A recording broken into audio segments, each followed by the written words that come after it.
क्या हाल चाल मेरे पाइनएप्पल। तो चले नेक्स्ट एक्सरसाइज की तरफ। आप आई होप अब तक तुम्हें दोनों एक्सरसाइज समझ आई होगी। तो अब आगे बढ़ते हैं एक्सरसाइज 9.3 की तरफ। अब ये पढ़ने से पहले हम देखो डिफरेंशियल इक्वेशन हम चैप्टर पढ़ क्यों रहे थे। तो डिफरेंशियल इक्वेशन ना हमारे पास डिफरेंशियल इक्वेशन जो चैप्टर है हमने नॉर्मल इंटीग्रेशन में इसको क्यों नहीं पढ़ा। इसलिए नहीं पढ़ा क्योंकि डिफरेंशियल इक्वेशन हमारे पास 3 तरह की हो सकती है। ठीक है, कितने के तरीके से हो सकती है? 3 तरीके से हो सकती है। पहली हो सकती है वेरिएबल सेपरेबल। पहली इज वेरिएबल सेपरेबल जो कि 9.3 है तुम्हारी। ठीक है, दूसरी इज होमोजीनियस जो कि 9.4 है तुम्हारी, और चौथी इज लीनियर सिस्टम जो कि 9.5 है तुम्हारी। अब इस तीनों में क्या क्या करना है, वेरिएबल सेपरेबल क्या होता है, होमोजीनियस क्या होता है, लीनियर क्या होता है, वो हम वीडियो के साथ साथ समझते हैं, सुनते चलेंगे। पहले हम अभी 9.3 सीखेंगे कि क्या होता है। लेकिन डिफरेंशियल इक्वेशन हमारे इंटीग्रेशन वाले चैप्टर में इंक्लूडेड क्यों नहीं था, वो इसी वजह से नहीं था क्योंकि इंटीग्रेशन वाले चैप्टर में अगर हम ये 3 अलग अलग तरीके से सॉल्व करने जाते तो हमारा बेड़ा गर्क हो जाता। ठीक है, और हम ऐसा नहीं होने देंगे, इसलिए हमने इसका अलग चैप्टर रखा हुआ है। अब हम एक एक करके समझेंगे कि हम कैसे इक्वेशन को पहचान सकते हैं कि वो 9.3 वाला है, 9.4 वाला है, 9.5 वाला है। भाई अभी तो तुम्हारे पास सिंपल है, 3 4 5 में तुम देख के लगा दोगे कि हाँ भाई तो 3 वाली एक्सरसाइज है, 4 वाली है, 5 वाली है। लेकिन एग्जाम में थोड़ा ना पता होगा कि 3 से है, 4 से है, 5 से। तो कैसे पहचानेंगे वो हम देखते हैं। तो वेरिएबल सेपरेबल 9.3 देखेंगे जो कि वेरिएबल सेपरेबल वाली है। इसमें क्या होना चाहिए? जुदाई होनी चाहिए। क्या होना चाहिए जी? जुदाई। ठीक है, एक्स और वाई पूरे तरीके से सेपरेट होने चाहिए। बेचारे दो प्यार करने वालों को कभी कोई साथ में जीने देता ही नहीं है ना। तो इसी वजह से अगर किसी भी इक्वेशन में, किसी भी डिफरेंशियल इक्वेशन में एक्स और वाई अगर दो अलग अलग है, एक्स और वाई दो अलग अलग हैं, तो आंखें बंद करके समझ जाना कि वो वेरिएबल सेपरेबल है। ठीक है, क्योंकि एक्स और वाई उसमें अलग हो पा रहे हैं। तो जैसे इसका पहला क्वेश्चन करके देखते हैं हम। पहला क्वेश्चन तुम्हें क्वेश्चन से समझ आएगा। पहला क्वेश्चन क्या है? D Y by D x equals to 1 minus cos X upon 1 plus cos X. पहला क्वेश्चन देखो, क्या इसमें से मैं सारे y और सारा dx को, मतलब x को एक तरफ ले सकता हूँ? हाँ जी, बिल्कुल ले सकता हूँ। इस dx को बस ऊपर भेज दो मल्टीप्लाई होने। तो D Y equals to 1 minus cos X upon 1 plus cos X का dx। देखो, हम वो प्यार के दुश्मन हैं जो y और x को अलग कर दे रहे हैं। ओहो, हमने क्या किया? हमने y को अलग कर दिया, x को अलग कर दिया। कोई y कोई x साथ में नहीं है, तो ये वेरिएबल सेपरेबल है। अब इस पूरी एक्सरसाइज में तो तुम्हें प्रॉब्लम आएगी ही नहीं क्योंकि y और x अलग अलग होंगे ही। लेकिन एग्जाम में तुम ऐसे अलग करके अपने दिल पे पत्थर रख के ऐसे कोशिश करना कि वो अलग हो जाए। ठीक है, और अगर वो अलग हो गया तो समझ जाओ वो किसका क्वेश्चन है, वो वेरिएबल सेपरेबल का क्वेश्चन है। ठीक है जी। चलो जी आगे बढ़ते हैं। अब बस कुछ नहीं करना, दोनों side integration, integrating both side, nothing else to do on both side. dy integration 1 minus cos X upon 1 plus cos x dx। अब देखो ये तो सिंपल है, dy का इंटीग्रेशन तो y होगा जी। अब अगर मेरे पाइनएप्पल तुम ये भूल चुके हो कि 1 माइनस कॉस एक्स और 1 प्लस कॉस एक्स का इंटीग्रेशन क्या होता है, तो बड़े ध्यान से सुनना। ये जिंदगी भर ये वाली प्रॉपर्टी तुम्हें याद नहीं होगी। ये वाली प्रॉपर्टी क्या है? 1 माइनस कॉस एक्स को तुम्हें चेंज करना है। हाँ जी, याद आई वो property? 1 minus cos X equals to 2 sine square X by 2 होता है जी, और 1 plus cos X 2 cos square X by 2 होता है जी। इसमें प्रॉपर्टी लगेगी, इसमें प्रॉपर्टी ध्यान से। ऐसे बहुत सारे 1 minus cos x, 1 plus cos x, ऐसे हर किसी क्वेश्चन में प्रॉपर्टी ही लग रही होती है और वो प्रॉपर्टी ही तुम भूल जाते हो। तो ऐसा बिल्कुल नहीं करना है, प्रॉपर्टी को ध्यान रखना है बिल्कुल हमें अच्छे से, और प्रॉपर्टी लिखनी भी पड़ेगी। मैं प्रॉपर्टी नहीं लिख रहा हूँ, मेंशन नहीं कर रहा हूँ साइड में, तुम ज़रूर लिखोगे। तो 2 से 2 कट जाएगा, y equals to tan square X by 2 आ जाएगा, dx हो जाएगा। अब हमारी बुरी किस्मत ये है कि tan स्क्वायर का भी इंटीग्रेशन नहीं होता है। बड़ी सैड बात है ये, लेकिन tan स्क्वायर का इंटीग्रेशन हमें आता है। हमने टाइप 1 या टाइप 2 में हमने tan स्क्वायर का इंटीग्रेशन सीखा था कि tan स्क्वायर को हम क्या कर देंगे जी? tan स्क्वायर को हम चेंज कर देंगे किस में? सेक्वायर एक्स बाय 2 माइनस 1 में। वाओ, ये हुई ना बात। किस में चेंज कर देंगे, tan square X by two को चेंज कर देंगे sec square X by two minus one में। वेरी गुड, लगे रहो। अब इसका डायरेक्ट इंटीग्रेशन होता है y equals to sec square X का एक्स बाई टू का इंटीग्रेशन क्या होगा, सेक स्क्वायर एक्स का इंटीग्रेशन होता है tan x by two minus one का होगा माइनस एक्स प्लस सी। क्या ये तुम्हारा आंसर सही है? अगर तुम ऐसा सोच रहे हो तो तुम बिल्कुल गधे हो। क्यों? क्योंकि बेटा यहाँ पे सिर्फ x के आगे वन नहीं है ना, यहाँ पे x के आगे वन बाई टू भी है। x के आगे क्या है? One by two. Very note to remember, sec square X होता, क्या होता? सेक स्क्वायर एक्स होता तो सिंपल इसका इंटीग्रेशन tan x हो जाता, लेकिन यहाँ पे sec square X by two है तो यहाँ पे tan x बाय टू तो हुआ ही हुआ, लेकिन x के आगे कोई एक नंबर भी है ना, तो वो डिवाइड में होता है, यानी 1/2 यहाँ पे डिवाइड होगा, और जब 1/2 यहाँ पे डिवाइड होगा तो ये 2 ऊपर चला जाएगा, तो यहाँ पे एक 2 tan x बाई टू आएगा। ध्यान रखना इस चीज़ को, बड़ा ही इंपॉर्टेंट पॉइंट था ये। फिर से बता रहा हूँ, फिर से सुनो। यहाँ पे हमारे पास sec square X by two minus one है। सेक स्क्वायर एक्स का इंटीग्रेशन होता है tan x बाई टू, मतलब tan x होता है, तो x बाई टू में भी x बाई टू आ जाएगा। बट क्योंकि यहाँ पे x के आगे वन नहीं है, वन बाई टू है, और इंटीग्रेशन में कोई भी चीज़ डिवाइड होती है, तो मुझे क्या करना पड़ेगा? मुझे 1/1/2 करना पड़ेगा। क्या करना पड़ेगा? 1/1/2। अगर यहाँ पे tan x के आगे 3 होता फॉर एग्जाम्पल, अगर tan x के आगे x बाई थ्री होता तो मुझे यहाँ पे 1/3 डिवाइड करना पड़ता, और ये 3 सबसे ऊपर चला जाता। ठीक है, तो इस वजह से यहाँ पे नीचे 2 था, tan x बाई टू था, तो इसलिए 1/1/2, 2 सबसे ऊपर चला गया, तो 2 tan x by two minus X plus C हमारा आंसर बनेगा। बिल्कुल भी आधा नंबर मत कटवा के आना, नहीं तो आधा नंबर काट लेगी वो टीचर। ठीक है जी, पहला क्वेश्चन समझ आया जी? बिल्कुल समझ आया। चलो जी, नेक्स्ट क्वेश्चन चलते हैं। अब हम करेंगे क्वेश्चन नंबर 4। मैं तुम्हें इसके इंपॉर्टेंट सारे क्वेश्चन कराने की कोशिश करता हूँ। ठीक है, क्वेश्चन नंबर 4। ये वीडियो थोड़ी सी बड़ी हो सकती है क्योंकि पहली बार तुम ये टॉपिक सीख रहे हो और पहली बार ये क्वेश्चन देख रहे हो, तो हो सकता है थोड़ी सी वीडियो बड़ी हो जाए, पर घबराना मत, हम सब साथ हैं, हम पंछी उन्मुख गगन के। चलो जी, नेक्स्ट क्वेश्चन देखते हैं। Sec square X tan y dx plus sec square y tan x dy equals to 0। अब वापस से हमें अपने दिल पे पत्थर रख के, दिल पे पत्थर रखो, देखो है ना, अपने दिल पे पत्थर रखो, और tan और x और y को सेपरेट करना। लेकिन उससे पहले क्या करोगे? उससे पहले इसको उधर भेज दो, या इस dx वाले को उधर भेज देना। dx वाली टर्म्स को माइनस में रखना, dy वाली टर्म्स को पॉजिटिव रखना। Sec square y tan x equals to minus sec square x tan y dx। ठीक है, क्या बोला मैंने? dx की टर्म्स को माइनस रखना और dy की टर्म्स को पॉजिटिव रखना। इससे हमारा आंसर ना पीछे से मैच कर जाएगा। वैसे अगर तुम एग्जाम में इधर उधर भी करो तो थोड़ी ज़्यादा प्रॉब्लम नहीं होती, पर आंसर पीछे से देखो मैच कर रहेंगे तो टीचर को भी अच्छा लगेगा, तुम्हें भी अच्छा लगेगा, और सबको अच्छा लगेगा, मार्क्स भी अच्छे मिलेंगे। तो इस वजह से ज़्यादातर dx के आगे माइनस रखना। अब क्या करेंगे? अब y को अलग, x को अलग, मतलब y को एक तरफ और सारे x को एक तरफ। यहाँ पे देखो, यहाँ पे y है, इसको छोड़ देंगे, यहाँ पे tan x है, tan x चला जाएगा उधर डिवाइड में, और यहाँ पे tan y है, tan y चला जाएगा उधर डिवाइड में, तो ये आ जाएगा sec square y upon tan y dy equals to minus sec square x upon tan x dx। हो गया अलग, निर्दयी होके हमने अलग अलग कर दिया। अब इसका करेंगे इंटीग्रेशन। अब इसका इंटीग्रेशन होगा क्या? तो वेरी सिंपल, tan y नीचे tan x है नीचे, इसको मान लो, देखो tan y को अगर तुम u मान लो, tan y को क्या मान लो बेटा?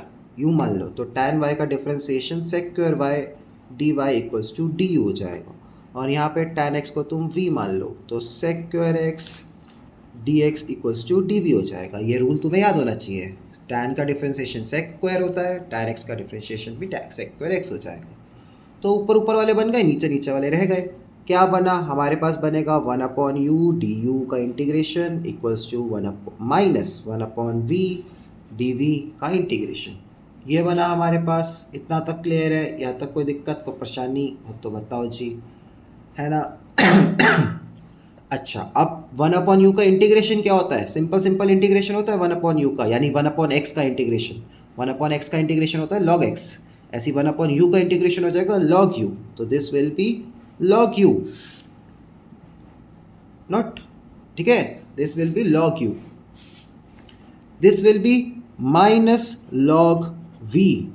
अब एक very very important point, very very important point, अगर तुम्हारा y वाली टर्म भी log में है और x वाली टर्म भी log में है, तो 110% जो तुम यहाँ पे प्लस सी लिखते, प्लस सी नहीं लिखोगे, प्लस log c लिखोगे, ठीक है, ध्यान रखना इस बात को। ओनली एंड ओनली, दोबारा बोल रहा हूँ, ओनली एंड ओनली अगर ये भी log में आया, ये भी log में आया, तो c भी log में लिखोगे। अगर ऐसा नहीं है, अगर मान लो ये log में नहीं आया होता तो c नॉर्मल लिखते, तो सिर्फ प्लस c लिख देते, लेकिन क्योंकि ये भी log में आया, ये भी log में आया, तो ये भी जो c भी आएगा वो किस में आएगा? log में आएगा। Very very important point, note to remember.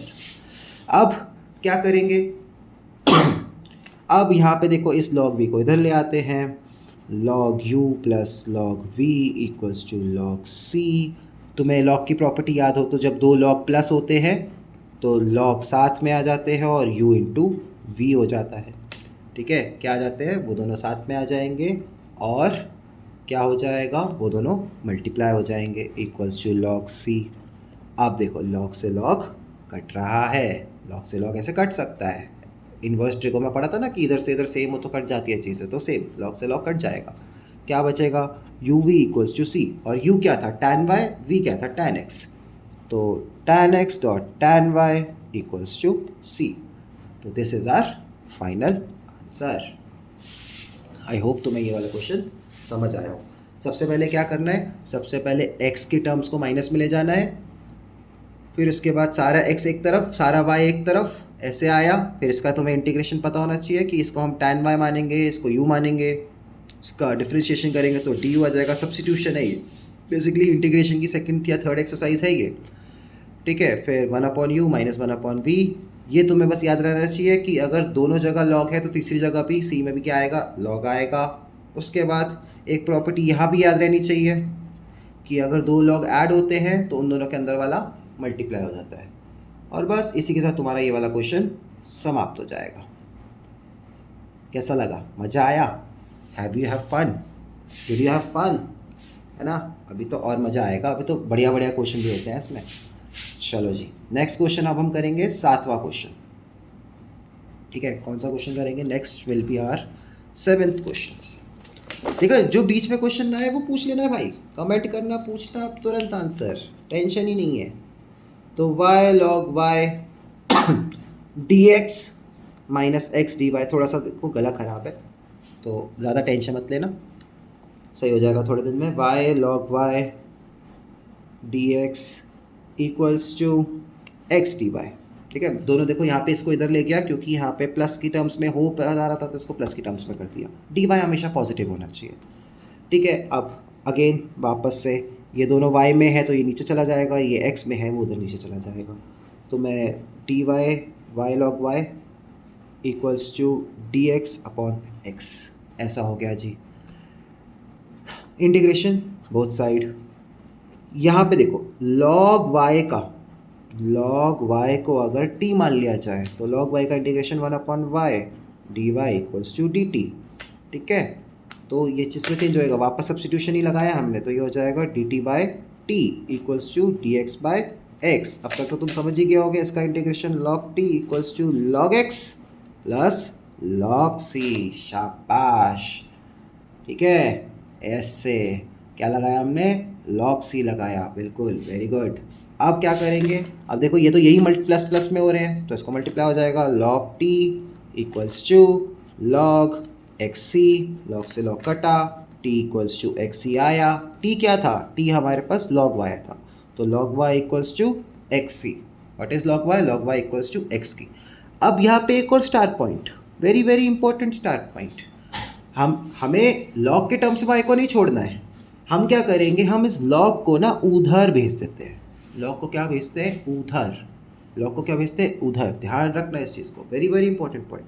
अगर तुम log को उधर भेजोगे तो log उधर से जब इधर से जब उधर जाता है तो log क्या बन जाएगा, e बन जाएगा। log क्या बन जाएगा, e, और जो इसके यहाँ पे चीज़ें होंगी वो इसकी पावर बन जाएगी।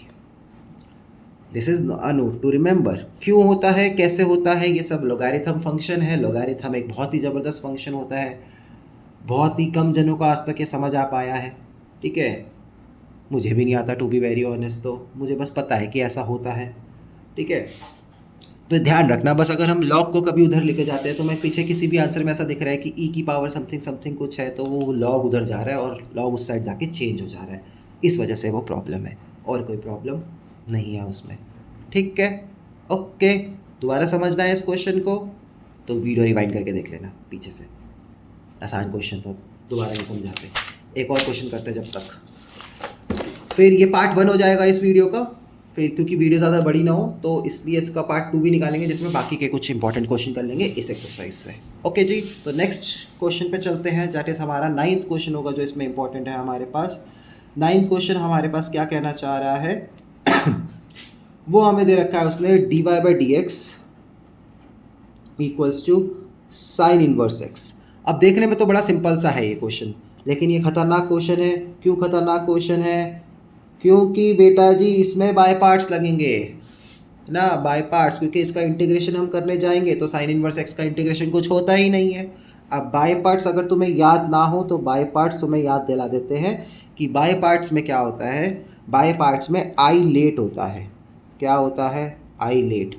इन्वर्स का फंक्शन हो, लॉग का फंक्शन हो, एलजेब्रा का फंक्शन हो, ट्रिगो का फंक्शन हो, या फिर हमारे पास कोई एक्सपोनेंशियल का फंक्शन हो, एक्सपोनेंशियल, और उसका हमारे पास डायरेक्ट फॉर्मूला ना होता हो, या फिर कोई चीज़ें, दो चीज़ें मल्टीप्लाई में हो जाए, जैसे x साइन x हो जाए, क्योंकि हमारे पास इंटीग्रेशन में प्रोडक्ट रूल नहीं होता ना, इंटीग्रेशन में हमारे पास प्रोडक्ट रूल नहीं होता। तो अगर जैसे x साइन x आ जाए तो इसका इंटीग्रेशन कैसे करोगे, इसका इंटीग्रेशन हो ही नहीं सकता, प्रोडक्ट रूल होता ही नहीं हमारे पास इंटीग्रेशन में। डिफरेंशिएशन में हमारे पास प्रोडक्ट रूल होता है, इसका इंटीग्रेशन नहीं होता। ऐसी भी किसी भी चीज़ का जब मल्टीप्लाई हो, इन्वर्स हो, ऐसा हो, तो इसमें हमारा बाय पार्ट्स ही लगता है। क्या लगता है, बाय पार्ट्स। कैसे लगेगा, देखो, बाय पार्ट्स कहता है, मैं साइन इनवर्स एक्स का बाय पार्ट्स तो मैं करके दिखाता हूँ। साइन इनवर्स एक्स के साथ कुछ भी नहीं है, बाय पार्ट्स मतलब दो पार्ट होने चाहिए, बाय मतलब दो होता है ना, 2, तो दो पार्ट होने चाहिए, लेकिन यहाँ पे हमारे पास एक ही है, साइन इनवर्स एक्स। तो इसके साथ एक डॉट 1 तो हम मल्टीप्लाई कर ही सकते हैं, अपने मन से एक डॉट 1 मल्टीप्लाई कर दिया जी। अब आई लेट के हिसाब से जो इन्वर्स वाला फंक्शन है उसको प्रायोरिटी मिलती है, तो इसको मिलेगा 1, और जो एलजेब्रा वाला फंक्शन है उसको प्रायोरिटी नहीं मिलती, तो इसको मिलेगा 2। ठीक है, ये ध्यान रखोगे। ऐसे ही यहाँ पे एक्स साइन एक्स वाले, अगर हमारे पास क्वेश्चन होता कोई एक्स साइन एक्स वाला, तो साइन एक्स देखो ट्रिगो का फंक्शन है, उसको बाद की प्रायोरिटी और एलजेब्रा को पहले प्रायोरिटी, तो एलजेब्रा वाला होता 1, साइन एक्स वाला होता 2। ठीक है, तो ऐसे मार्किंग करते हैं। तो खैर साइन इनवर्स एक्स डॉट 1 लिखते हैं, इसको क्या लिखते हैं, साइन इनवर्स एक्स डॉट 1। अगर तुम्हें बाय पार्ट्स नहीं आता तो बाय पार्ट्स की एक अलग से वीडियो भी बना देंगे, कोई टेंशन नहीं, कोई दिक्कत नहीं है, अलग से वीडियो बना देंगे, पर अभी समझो। ठीक है, बाय पार्ट्स यानी दो पार्ट्स होने चाहिए, उसमें ये आई लेट वाला फॉर्मूला लगाते हैं। क्यों लगाते हैं, क्योंकि हम इंटीग्रेशन में प्रोडक्ट रूल नहीं होता है हमारे पास, इस वजह से हमें ये लगाना पड़ता है। हम देखते हैं हमारे पास दो पार्ट आ गए, अब इसका फॉर्मूला होता है हमारे पास, बाय पार्ट्स का फॉर्मूला होता है हमारे पास, बड़ा सिंपल सा फॉर्मूला होता है। 1 को कांस्टेंट रख लो, इंटीग्रेशन कर दो सेकंड का, 1 का कांस्टेंट कर दो, इंटीग्रेशन कर दो सेकंड का, माइनस 1 का डिफरेंशिएट कर दो, डॉट में मल्टीप्लाई में मतलब वापस से सेकंड का इंटीग्रेशन कर दो। इनका पूरे का जो आंसर है, इसका पूरे का जो आंसर है उसका इंटीग्रेशन कर दो। अरे भाई साहब क्या भूल गए, दोबारा सुनो। 1 का कांस्टेंट, सेकंड का इंटीग्रेशन, माइनस फर्स्ट का डिफरेंशिएशन, सेकंड का इंटीग्रेशन का मल्टीप्लाई का होल का इंटीग्रेशन। अभी करते करते याद होगा, ऐसे नहीं याद होगा। ठीक है, तो मैं करके दिखाता हूँ तुम्हें। तो सबसे पहले साइन इनवर्स एक्स, तो देखो 1 है, कांस्टेंट 2 का इंटीग्रेशन यानी क्या आ जाएगा, डॉट एक्स आ जाएगा। 1 का इंटीग्रेशन क्या होता है, एक्स होता है, तो डॉट एक्स आ जाएगा, माइनस इसका डिफरेंशिएशन करना है। अब साइन इनवर्स एक्स का डिफरेंशिएशन क्या होता है जी, साइन इनवर्स एक्स का डिफरेंशिएशन होता है 1 अपॉन रूट 1 माइनस एक्स का स्क्वायर। साइन इनवर्स का एक्स का डिफरेंशिएशन होता है 1 अपॉन रूट 1 माइनस एक्स का स्क्वायर, और 2 का इंटीग्रेशन वापस क्या है, एक्स है, तो ये बन गया मेरे पास। ठीक है, इसको तुम देखोगे इसके हमारे पास ये आ जाएगा x upon root 1 minus x का स्क्वायर dx। ये आ गया हमारे पास। ठीक है, अब क्या करेंगे, अब इस वाले को 1 माइनस एक्स स्क्वायर को t मान लेंगे। क्या करेंगे, 1 minus x square equals to t, तो minus 2x dx equals to dt, तो x dx equals to dt by -2। ठीक है, क्योंकि देखो सेम बन गया ना ऊपर x dx वाला, -2। तो हमारे पास इसको चेंज करके हम लिखेंगे, हमारे पास आ जाएगा sine inverse x dot x minus bracket -1/2, क्योंकि देखो यहाँ पे हमारे पास तुम देखोगे पीछे वाले पेज में देखोगे तो dt बाय -2 था, तो यहाँ आ जाएगा dt अपॉन रूट टी। ठीक है, ये आया हमारे पास। देखो यहाँ पे देखो dt अपॉन -2 था, तो इसलिए मैंने यहाँ पे एक -1/2 लिख दिया, dt लिख दिया, x dx को dt लिख दिया, और नीचे पूरा का पूरा क्या बन जाएगा, नीचे पूरा का पूरा हमारे पास रूट टी बन जाएगा। ठीक है, तो क्या बन जाएगा, ये बन जाएगा sine inverse dot x plus 1/2 integration of d t by root t. अब d t by root t का इंटीग्रेशन बस तुम्हें पता होना चाहिए क्या होता है। D t by root t का इंटीग्रेशन क्या होता है जी, बता सकते हो? कैसे करते हैं इसको, रूट टी को पहले ऊपर ले आते हैं। क्या करते हैं, रूट टी को पहले ऊपर ले आएंगे, पावर में -12 आ जाएगा ऐसे। अब इसमें +1 कर देंगे, इंटीग्रेशन जो पावर वाला इंटीग्रेशन होता है, sine inverse x dot x plus half, sorry not integration का sine, t -12 + 1 whole divide by -12 + 1, तो sine inverse x dot x plus half, t half upon half आ जाएगा, 2 ऊपर चला जाएगा, sine inverse x dot x plus 2/2 t 1/2 कटा कटा, sine inverse x dot x plus root t, ये बन जाएगा हमारे पास। नहीं समझ आया? अभी एक बार दोबारा समझते हैं पूरा क्वेश्चन, कोई दिक्कत नहीं, कोई परेशानी है ही नहीं। ठीक है, और हमारे इसके इक्वल्स टू में क्या था, हमारे इसके इक्वल्स टू में देखो इसका इंटीग्रेशन तो हमने निकाल लिया, और हमारे इसके इक्वल्स टू में क्या था, डी वाई का इंटीग्रेशन, तो जो क्या होता है y होता है। तो हम लिख देंगे हमारा फाइनल कि y equals to sine inverse x dot x plus root t plus c, और लास्ट में बस x t की वैल्यू चेंज कर देंगे, जो कि क्या था 1 माइनस एक्स का स्क्वायर था प्लस सी, फाइनल आंसर। अब I know this question was a very difficult question, ये बहुत इंपॉर्टेंट क्वेश्चन भी था इसी वजह से, तो इसको एक बार दोबारा पढ़ेंगे, इसको एक बार दोबारा समझेंगे, शुरुआत से समझते हैं, और उसी के साथ ये वीडियो को एंड करेंगे। तो D Y by D x equals to sine inverse x, देखने में बड़ा सिंपल है बड़ा खतरनाक। क्यों? क्योंकि d Y equals to sine inverse x dot d x का हमारे पास डायरेक्ट इंटीग्रेशन कोई है ही नहीं, ना सब्सटीट्यूशन लगता है, ना पार्शियल फ्रैक्शन लगता है, कुछ भी नहीं लगेगा, टाइप 11 वगैरह कुछ भी नहीं लगेगा इसमें, सिर्फ सीधा लास्ट वाली टाइप लगती है, जो कि हमारी बाय पार्ट्स वाली टाइप। बाय पार्ट्स वाली में क्या होता है, आइलेट होता है। ठीक है, क्यों लगाते हैं हम बाय पार्ट्स, क्योंकि बाय हमारे पास इंटीग्रेशन में प्रोडक्ट रूल नहीं होता, इसलिए प्रोडक्ट रूल का ऑल्टरनेटिव हमारे पास बाय पार्ट्स है। इसमें हमें क्या देखना होता है, हमें आइलेट लिखना होता है। आइलेट देखते हैं कि इन्वर्स लॉग एलजेब्रा, इंटीग्रल और एक्सपोनेंशियल फंक्शन किसको कौन सी प्रायोरिटी दी जाती है, और 2 हिस्से होने चाहिए।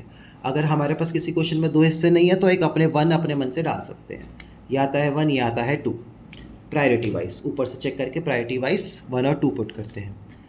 फॉर्मूला होता है बाय पार्ट्स का, 1 का कांस्टेंट, सेकंड का इंटीग्रेशन, माइनस 1 का डिफरेंशिएशन डॉट सेकंड का इंटीग्रेशन का होल का इंटीग्रेशन। सॉल्व करेंगे, साइन इनवर्स एक्स, सेकंड का इंटीग्रेशन इज x, इसका differentiation is 1/1 minus x square, इसका इंटीग्रेशन इज x, यहाँ पे आएगा x रूट 1 माइनस एक्स का स्क्वायर। इसको करने का मेथड अब होता है हमारे पास क्या, सब्स्टिट्यूशन। तो यहाँ पे हमने सब्स्टिट्यूशन लगाया, सॉल्व किया, यहाँ तक कोई दिक्कत नहीं होनी चाहिए। फिर हमने इसको ये चेंज किया, फिर रूट टी का इंटीग्रेशन, 2 रूट टी होता है, वैसे अगर तुम्हें याद रखना हो तो याद रख सकते हो कि ब्रैकेट में रूट टी का इंटीग्रेशन इज 2 रूट टी, ध्यान रखना, याद रखना चाहो तो याद भी रख सकते हो, मैं तुम्हें करके भी दिखाया हुआ है, तो वो बन जाएगा, उससे हमारा इंटीग्रेशन आ जाएगा। ये पूरी इक्वेशन किसके इक्वल थी, y के इक्वल थी, तो y equals to x sine inverse x plus root t plus c, final sir. बड़ा क्वेश्चन था ना, आई नो, थोड़ा सा बड़ा था ये क्वेश्चन और थोड़ी सी मेहनत भी लगती है इस क्वेश्चन में, पर क्वेश्चन ऐसे ही आते हैं, क्वेश्चन यही होते हैं, क्वेश्चन इंटरेस्टिंग होते हैं। अब तुम्हें ऐसा लगेगा कि यार ये वाला इंटीग्रेशन वाला पार्ट में कैसे समझूंगा, या ये वाला इंटीग्रेशन वाला पार्ट में कैसे समझूंगा कि बाय पार्ट्स लगना है या सब्स्टिट्यूशन लगना है, तो बेटा उसी को तो प्रैक्टिस कहते हैं ना। करत करत अभ्यास जड़मति होत सुजान। ठीक है, तुम बस मेहनत करते चलो और बड़े से मुश्किल टास्क भी हो जाएगा। मेहनत के बिना तो बेटा ज़िंदगी में कुछ नहीं मिलता। मेहनत करते चलो और ज़िंदगी में सफलता पाते चलो। तो इसी के साथ ये वाली वीडियो समाप्त करते हैं। वैसे भी 25 मिनट की वीडियो हो चुकी है, 4 क्वेश्चन भी नहीं करे हैं हमने, बड़ा स्लो चल रहे हैं हम। अगली वीडियो में थोड़ा फास्ट काम करेंगे। तो इसी के साथ ये वाली वीडियो ख़त्म। इस वाली एक्सरसाइज का पार्ट 2 जल्दी आएगा। बाय।